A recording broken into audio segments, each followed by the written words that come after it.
Raja pun marah dan ingin melenyapkan anak tersebut dengan tangannya sendiri. Mohon maafnya, ini sebelumnya cerita ini tentang mutilasi. Kebrutalan yang kedua adalah adanya praktik okultisme. Ini lagi-lagi seperti kisah-kisah sebelumnya nih. Ini kira-kira settingnya kapan nih? Oh, di sana. Kembali lagi bersama kami di channel Teterunduk. Bersama saya Alma Tegar. Kita akan melanjutkan pembahasan tentang kisah di dalam buku Antologi Cerita Rakyat Pasisi Sibolga Tapanuli Tengah. Untuk itu tetap bersama kami dalam segmen Latar Kata.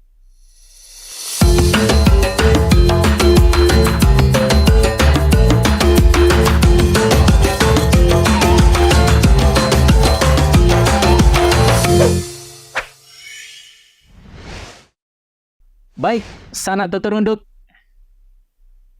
telah sampai kita ke episode ke-7, di mana kita telah melalui 6 episode kisah-kisah cerita rakyat, yang di mana kita telah banyak membahas berbagai macam informasi terkait kebudayaan, sejarah, bahkan ekologi.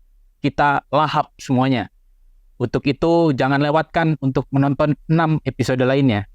Dan kali ini, kita akan mendiskusikan tentang legenda Rajo dan Burung Dendang Buto. Saya tidak sendirian di sini.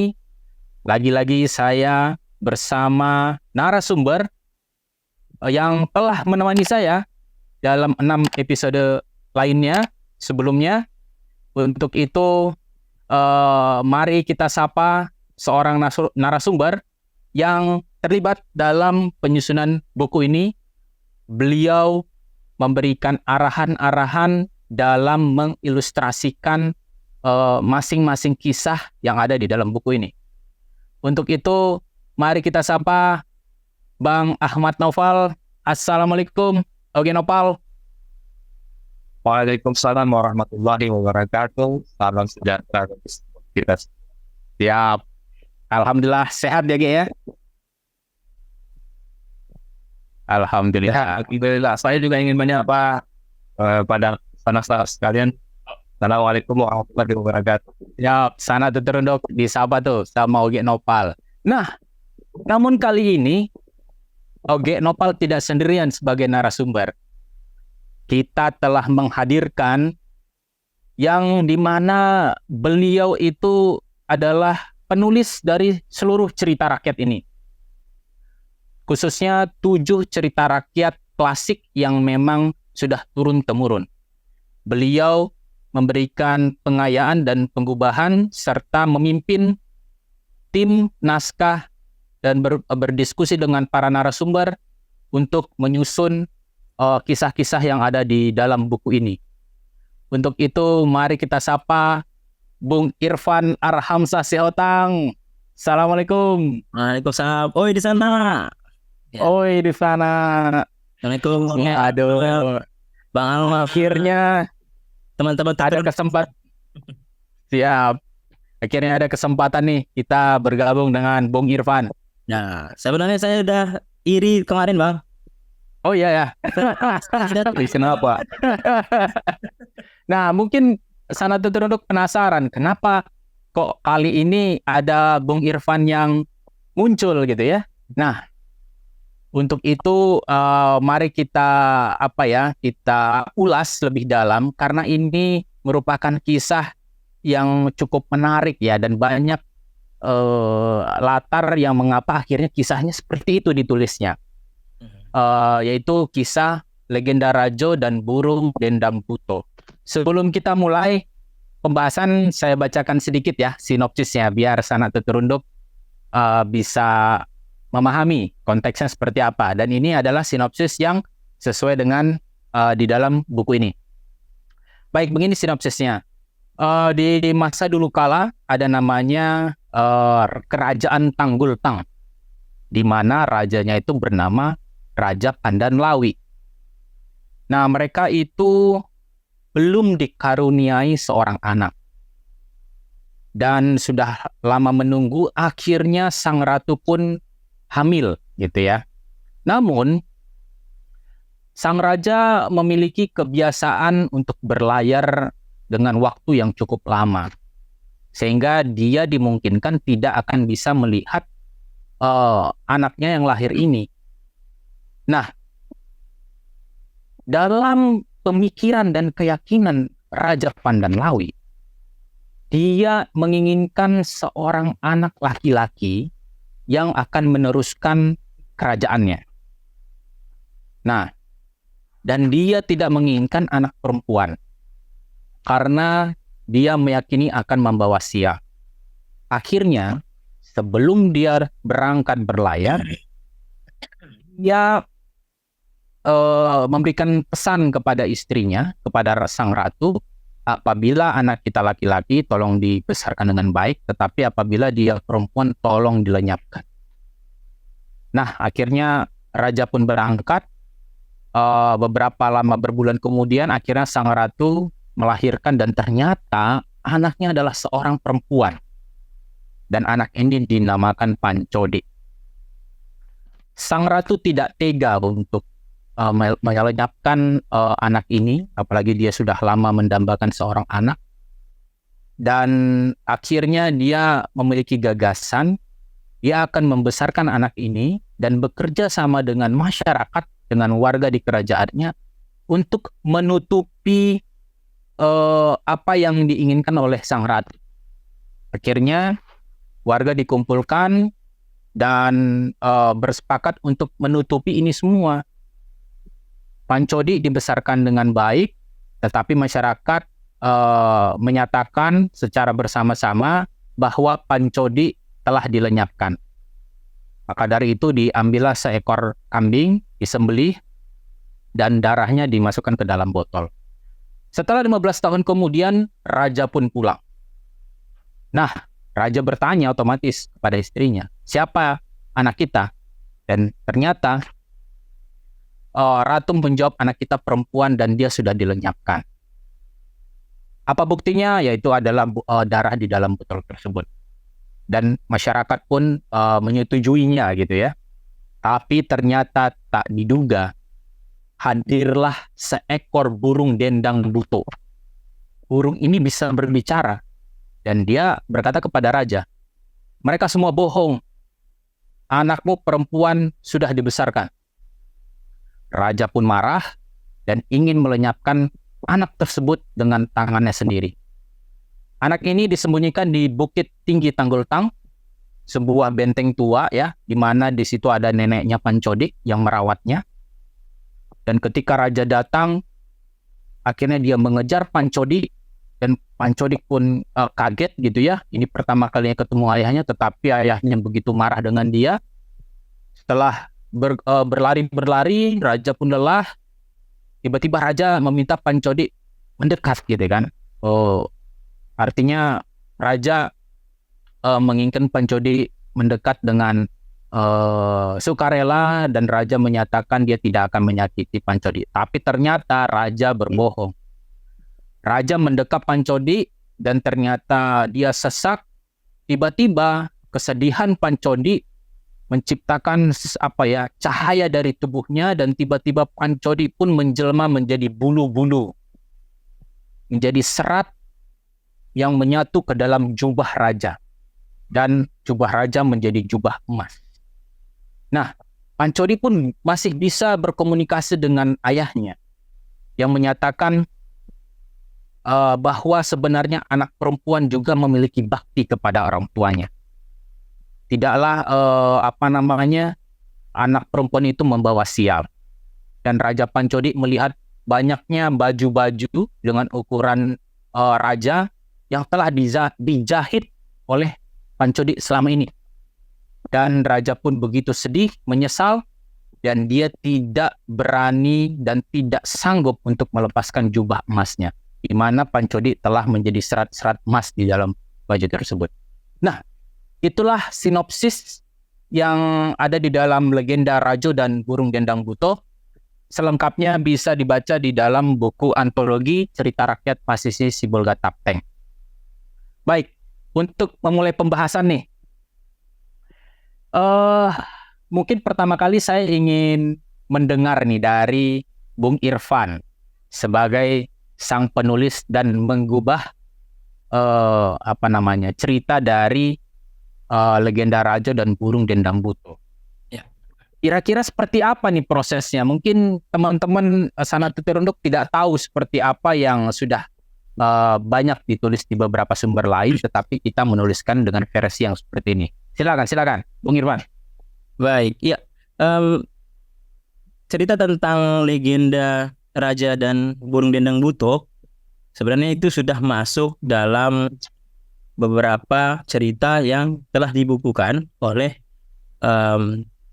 Kementerian Pendidikan dan Kebudayaan, Riset dan Teknologi melalui Balai Bahasa Sumatera Utara.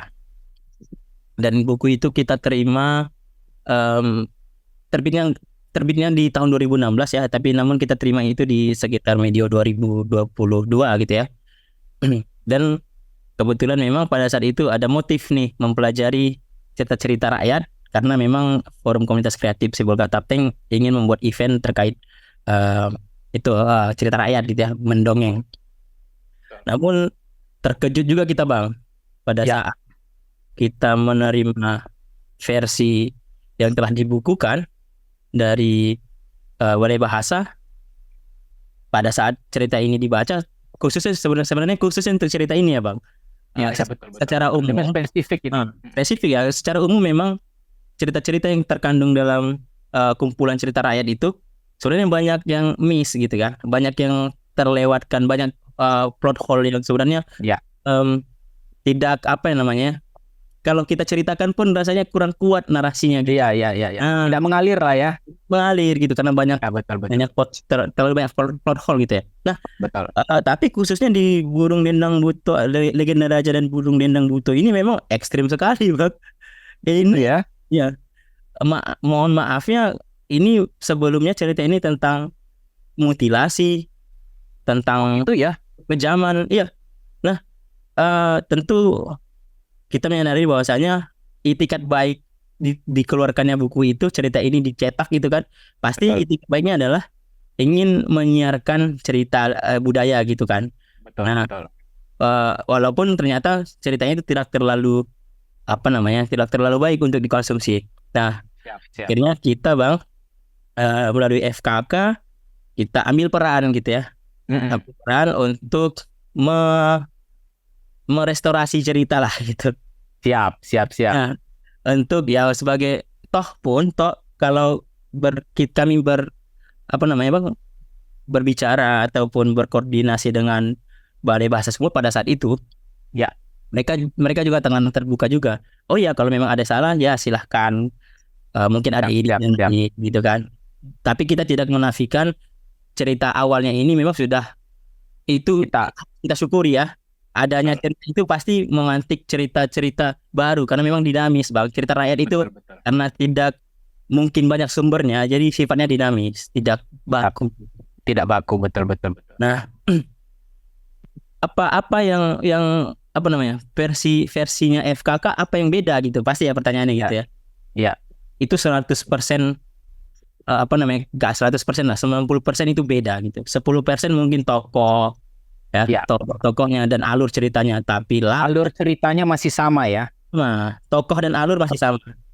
Cuma yang berbeda itu pasti latar yang kita butuh sebenarnya. Kalau kita mau cerita tentang cerita rakyat Sibolga Tapteng, harus ada dong situsnya. Ini sebenarnya terjadi di mana gitu kan?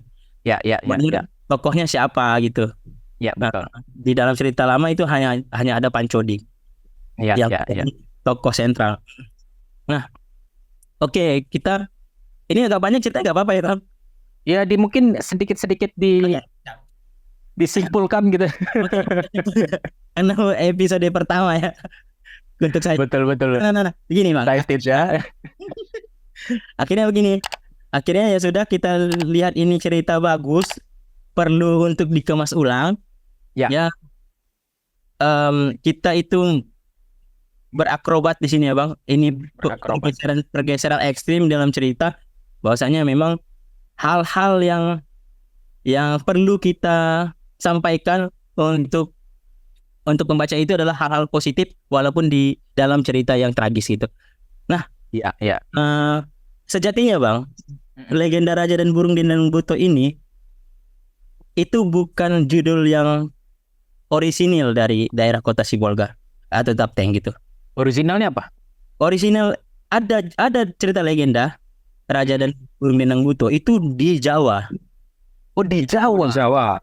di Jawa Tengah. Oke. Nah, itu saya baca itu legenda. Saya coba cari-cari Bang, ketemu. Ya. Saya baca legendanya itu ternyata tentang persahabatan raja dengan burung dendang buto. Oke. Nah, di cerita itu justru dendang butonya protagonis ya. Ya, betul. Dalam cerita yang ada di Jawa. Jawa Tengah. Ya, itu protagonis nih si burungnya. Bahkan dia jadi objek cerita nih karena dia diculik. Nah, di dalam cerita itu gitu kan. Nah, loh, kok tiba-tiba ada ya burung legenda Raja dan Burung Dendang Buto di Tapanuli gitu kan? Betul. Juga nih, yo. Ya. Tapi ternyata versinya dari sisi makna dan esensinya sangat berbeda gitu ya. Berbeda gitu. Malah jadi ini Bang.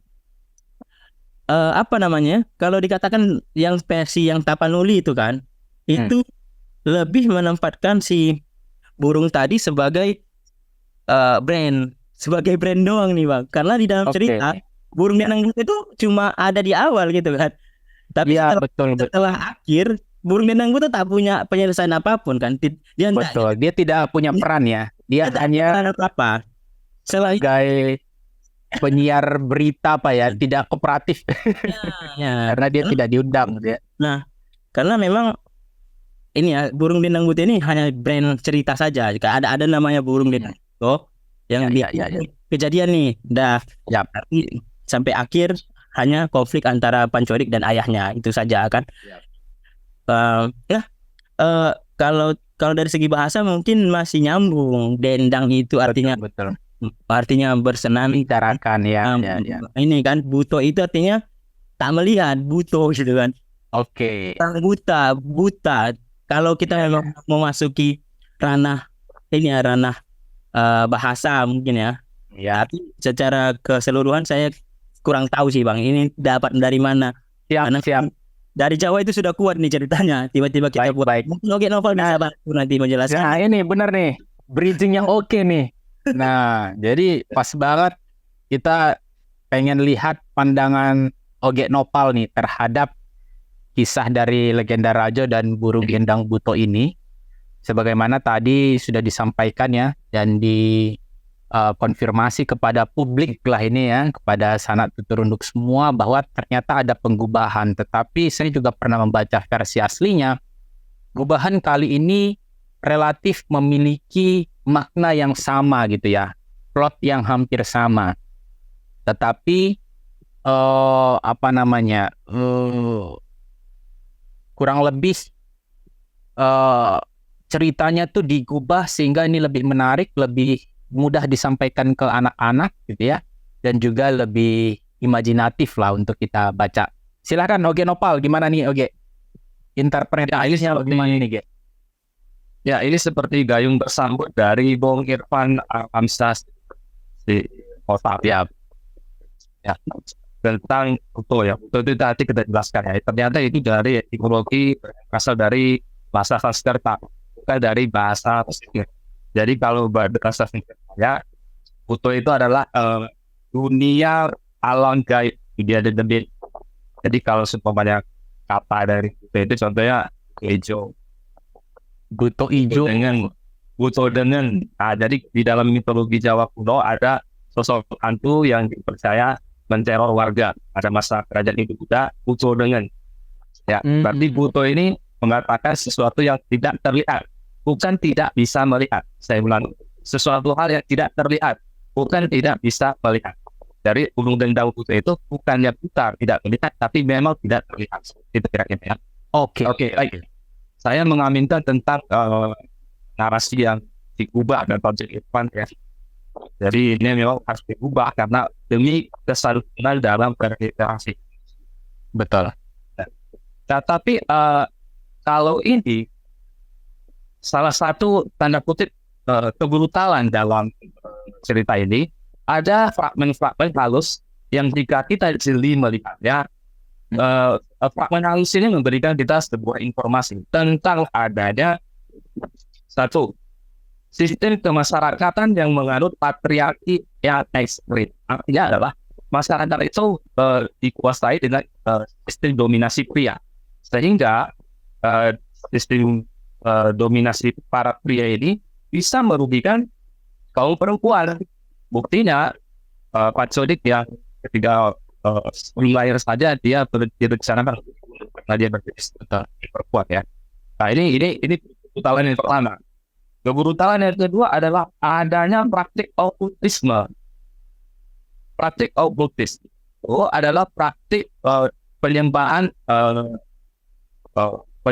ritual alam gaib atau makhluk gaib, atau juga aktivitas sihir, praktik sihir.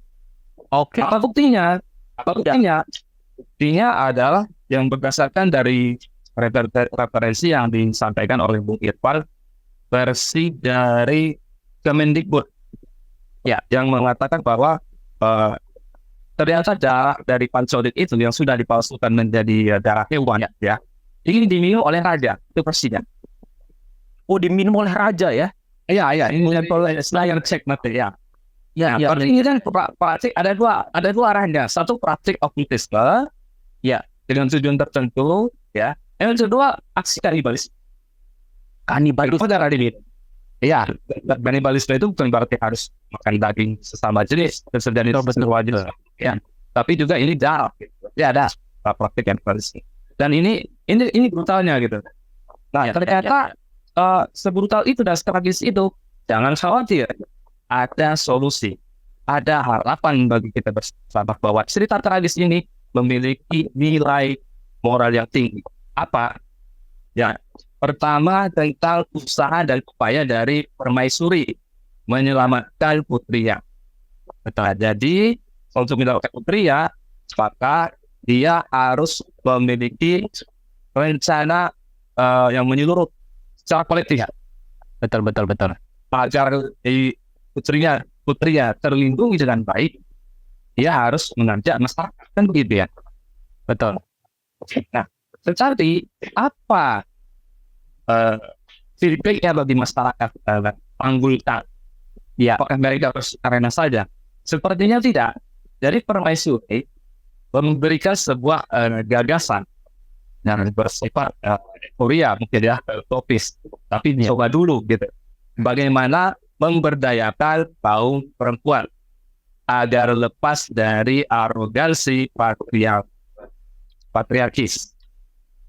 Ya. Jadi anaknya diselamatkan, anaknya dibina si Pancodik, diberikan pendidikan, diberdayakan, dan dia akan menjadi role model bagi anak-anak perempuan di Tanggulkan.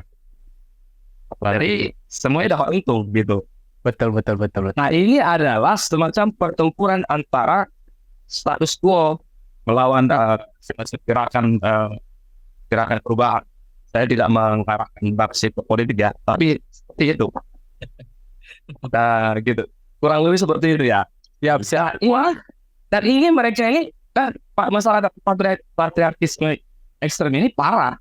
Sehingga hari kita kembali ke zaman masa sebelum Baginda Rasulullah Sallallahu Alaihi Wasallam ketika beliau belum lahir ya ke dunia, masyarakat Mekah itu luar biasa patriarkis.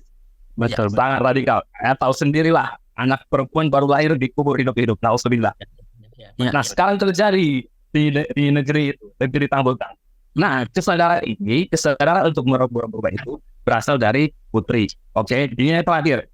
Setelah itu nanti giliran Bung Alma dan Bung Irfan. Terakhir. Bang.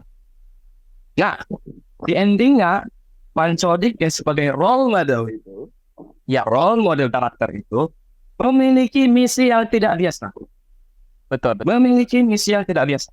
Dia mengambil hati ayahnya yang arogan dengan cara membuatkan pakaian kelas raja yang bagus dari kita dan megah.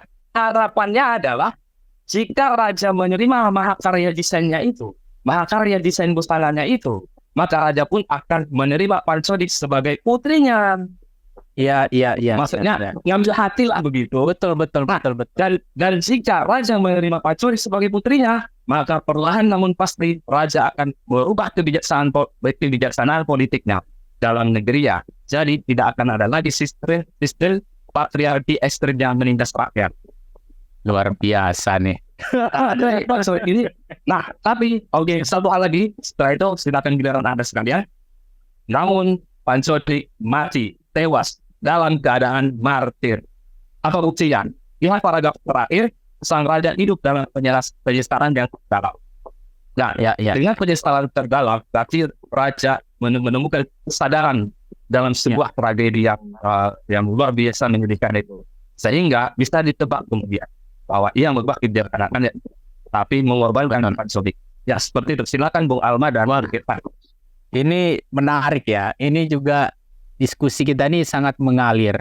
Pertama itu tadi dari bahwa Ogenopal bilang ini cerita ini bisa dibilang punya pesan untuk melawan patriarki ekstrim ya, ya. Ya, patriarki yang radikal lah. Iya, luar biasa. Dan jujur saya pribadi membaca seluruh kisah ini, dan kisah Pancodik lah yang membuat saya terharu. Sumpah. Kita semua baper gara-gara itu. Baper puncaknya yang klimaks gitu loh. Ini salut kepada Bung Irfan penulis nih. Alhamdulillah. Bahwa itu tadi yang martir kata Oge tadi kan. Dia berubah gitu menjadi bulu-bulu dan menyatu ke jubah sang raja kan, jubah emas, dan akhirnya sang raja pun tidak mampu lagi melepas jubahnya gitu ya. Bisa dibilang ini ada plan A, plan B mungkin ini maksudnya plan A itu yang pertama kan pastilah tidak akan bisa selama-lamanya menyembunyikan Pancodik kan. Pasti kan akan ada masa di mana Pancodik itu ketahuan gitu kan. Tetapi sudah disiapkan nih, Pancodik sudah menjahit baju-baju kerajaan untuk ayahnya gitu kan. Dia 15 tahun. Inisial tidak biasa. Ya. Betul, ya kan? Dan ketika plan A tidak berhasil, ayahnya masih gelap mata, akhirnya muncul plan B. Dia sendiri yang menjadi baju itu. Di mana raja pun akhirnya tersentuh dengan bisikan Pancodik, membuat dia menyesal dan dia akhirnya memahami bahwa ternyata anak perempuan itu juga memiliki bakti gitu loh. Tidak hanya anak laki-laki saja. Ini setting yang menarik ya. Kalau kita analisis, ini lagi-lagi seperti kisah-kisah sebelumnya nih. Ini kira-kira settingnya kapan nih? Menurut mungkin dari Bung Irfan dulu deh. Settingnya apakah masih zaman kuno gitu ya, masih animisme, dinamisme, atau ya tadi soalnya ada bilang okkultisme gitu kan? Mungkin belum ada istilahnya ya, bersinggungan dengan kebudayaan atau agama gitu kan? Nah, gimana Bung Irfan? Ada ini nggak? Ada dugaan nggak? Justru saya tertarik Bang dengan apa yang disampaikan oleh Ogenopal ya terkait gimana? Darah kucing itu. Ini banyak bridging ini yang bisa sampai. Nah, pada akhirnya kan kita kan mengganti darah kucing menjadi darah kambing gitu kan. Betul ya. Nah, pertimbangannya apa? Yang pertama itu ya darah kucing itu pasti identik dengan sihir gitu. Identik dengan dukunan gitu, ilmu hitam. Nah, yang kedua pertimbangan yang mengganti darah kucing itu kalau kita tetap tuliskan darah kucing itu pasti pikiran orang pasti sudah ilmu hitam gitu kan, dan kita tidak kita tidak ingin membangun premis itu dalam budaya kita gitu kan. Nah, akhirnya digantilah dengan kambing. Sebenarnya bisa diganti dengan apa saja, tapi mungkin kambing pertimbangan ini Bang, kalau dipotong pun kambing itu bisa dimakan gitu kan. Betul. Kebetulan mau ini ya. Kebetulan mau penjamuan juga gitu kan. Iya, kebetulan mau penjamuan juga. Nah, yang kedua terkait dengan kemampuan Pancodik menjahit gitu kan. ini munculnya kapan sih? Gitu. Muncul kemampuan menjahit itu di abad berapa gitu kan? Yang pasti mulai dari peradaban Mesir kuno, peradaban itu sudah lama ya. udah lama sekali gitu ya. Iya. Apalagi secara teknologi kan belum ada apa-apa pada saat itu. Tapi kemampuan Pancodik menjahit itu luar biasa. Iya. Ini jadi salah satu cerita yang mungkin dari sepengalaman saya Bang bersama kawan-kawan ya, tim membuat naskah. Cerita ini memang lebih personal sama saya gitu. Lebih personal karena memang kayak kalau Abang tahu apa Tanggul Tang itu mungkin ketawa ya. Iya. Apa emang? Tanggul Tang Apa itu, Bang? Tanga Galau Talantang. Tanga Galau Talantang. Mungkin apa artinya bahasa itu, bahasa Sibolga ya, sana terudok. Iya. Jadi artinya kita sedang galau dan kita terlentang ya. Tanggul Tang itu, jadi nama itu muncul pada saat galau nih kan. Ya gimana nih cerita Pancodi gitu kan, sedang Ya. iya kan. Galau, yaudah muncul lah Tanggul Tang itu. Makanya Iya. ini pengayaan ini aja ya, pengayaan literatur untuk ceritanya. Karena terakhir apa ya? Mungkin beberapa hal lah banyak harus kita lihat juga sebelum kita masuk ke si Pancodik itu menjadi bulu-bulu halus gitu kan. Iya. Nah, proses pengambilan Pandanlawi sebagai latar itu juga dipenuhi pertimbangan juga sih Bang. Walaupun mempertimbangkan itu agak liar memang. Gimana daerah Sibolga yang di tepian laut terbuka gitu, yang Samudra Hindia kan. Kalau Sibolga masuk teluk kan. Kalau Pandanlawi memang lepas samudra gitu kan. Nah, dan kemudian kenapa kita harus mencari samudra dan mencari latar pantai gitu ya? Karena memang harus Raja Pancodik ini harus orang yang berlayar, harus menjadi harus menjadi apa namanya? Kalau kayak Marco Polo gitu. Ya, dia harus mengarungi lautan. Ya, pengarungi lautan. Karena batal premis ceritanya kalau ayah Pancodik itu bukan pengarung lautan. Siapa coba ayah siapa juga orang tuanya yang tidak pergi, yang tidak tahu cerita itu gitu kan. Dia harus pergi jauh gitu, harus lama pulangnya. Jadi betul. Harus dibangun premis bahwasanya ayahnya itu memang penguasa pengarung lautan yang bertahun-tahun gitu ya. Karena kan lama nih pulang ayahnya setelah Pancodik besar bahkan. Ya.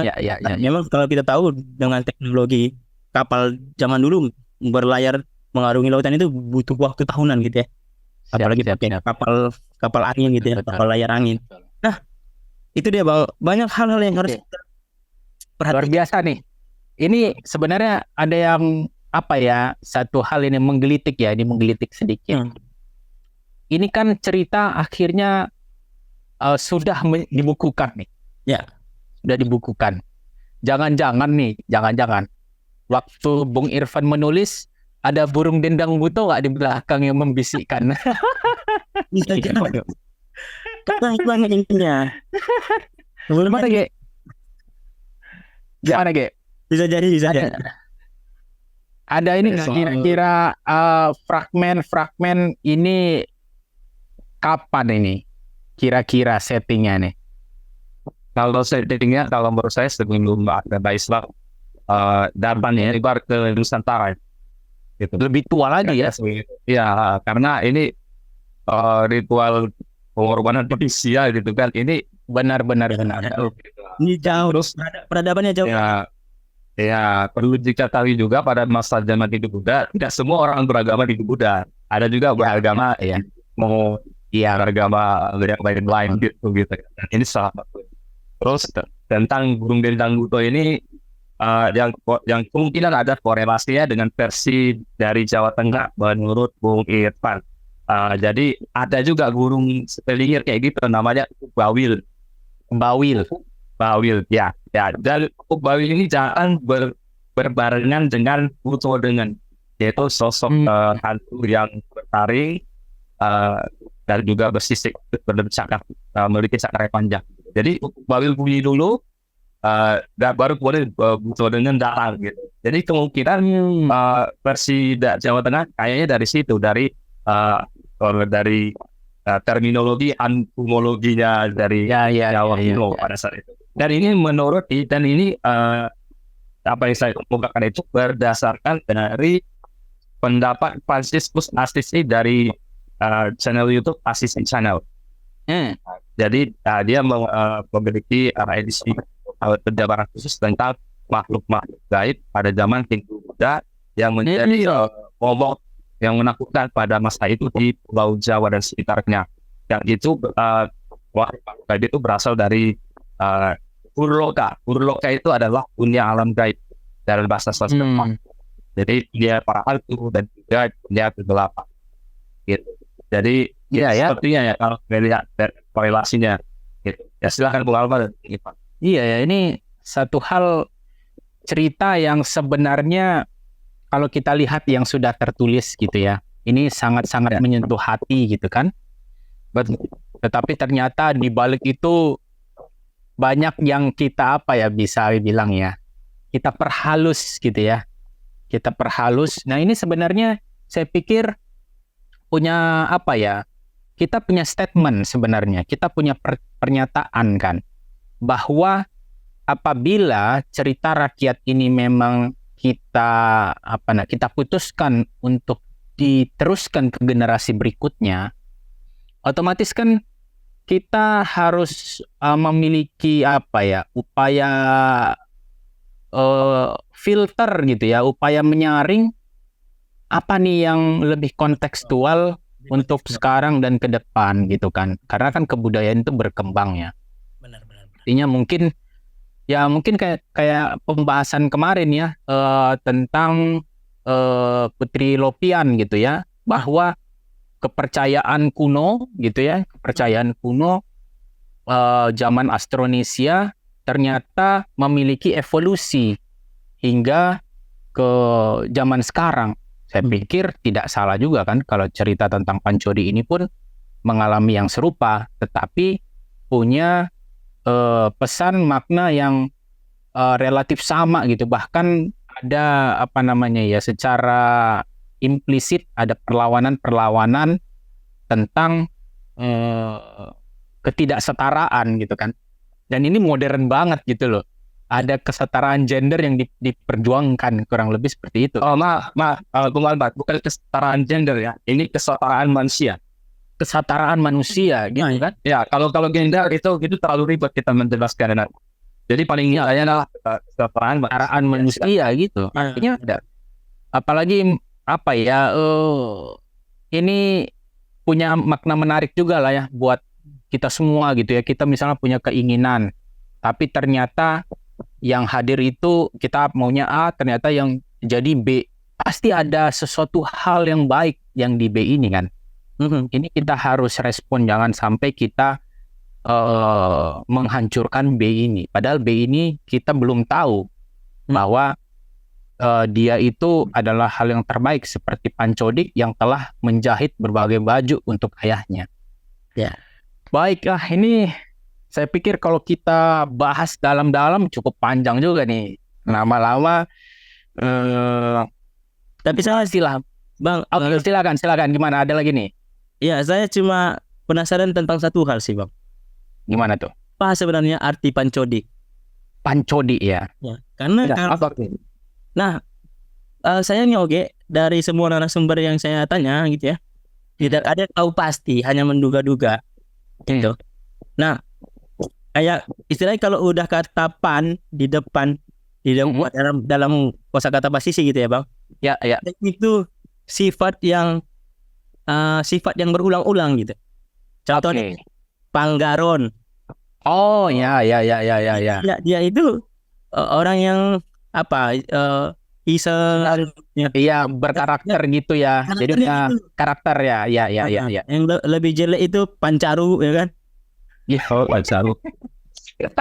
Iya. Pancaru itu orang yang suka berkata-kata kotor gitu. Benar. Nah, ada Pancaru. Iya, kayaknya ini sifat pasti. Ya. Nanti mungkin berarti Codi itu apa, Codi? Nah itu Bang, nggak ada yang tahu. Codi itu juga ayam apa? Nah, kalau dari mereka itu codi itu cadi, pandi gitu. Kayaknya pendapat deh. Ya enggak, karena tidak Harus ada ada yang resmi ya. betul ini kan. Iya. Ini apa nih Bang Codi ini kan? Nah, itu kayak yang kedua benar kata Ogi tadi. Ini bukan hanya tentang gender tapi memanusiakan manusia ya.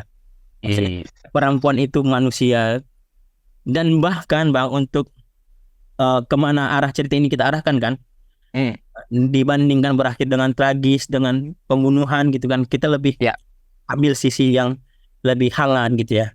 Dia berubah dengan kekuatannya, dia berubah menjadi bulu-bulu halus dan masuk ke jubah ayahnya. Itu makna filosofisnya banyak sekali Bang. Salah satunya adalah anak perempuan itu. Itu yang menjadi apa namanya? Itu yang jadi selimut orang tuanya sebenarnya. Dibandingkan anak laki-laki yang pergi merantau, anak perempuan itu ada yang merawat gitulah ya. Merawat, yang menyewah ayahnya, ibunya gitu. Jadi anak perempuan itu juga orang yang apa dikatakannya? Mungkin kalau sekarang konflik itu tidak ada lagi memang. Betul. Cuma agar tidak terulang, kita tak tahu keperadaban. Betul. Agar tidak terulang, marilah kita kisahkan cerita tentang Pancodik dalam Legenda Raja dan Dendang Buto. Gitu. Wih, keren banget nih. Ini yang closing malah Pak Irfan ya. Ya, silakan. Oke lah, siap. Terima kasih banyak nih atas kesempatan kali ini kepada Oge Nopal. Makasih juga Bung Irfan. Siap. Baik. Juga Bung Irfan. Ya, siap. Baik, sana tuturunduk. Begitulah pembahasan kita tentang kisah legenda Rajo dan Burung Dendang Buto. Selengkapnya bisa dibaca di buku Antologi Cerita Rakyat Pasisi Sibolga Tapanuli Tengah. Jangan lupa untuk memilikinya. Tentunya kalau ada pendapat atau informasi yang menarik, silakan tulis di kolom komentar. Dan jangan lupa juga berikan like, share, dan subscribe channel ini biar kita sama-sama berkembang. Untuk itu demikian dari kami. Oh, itu sana.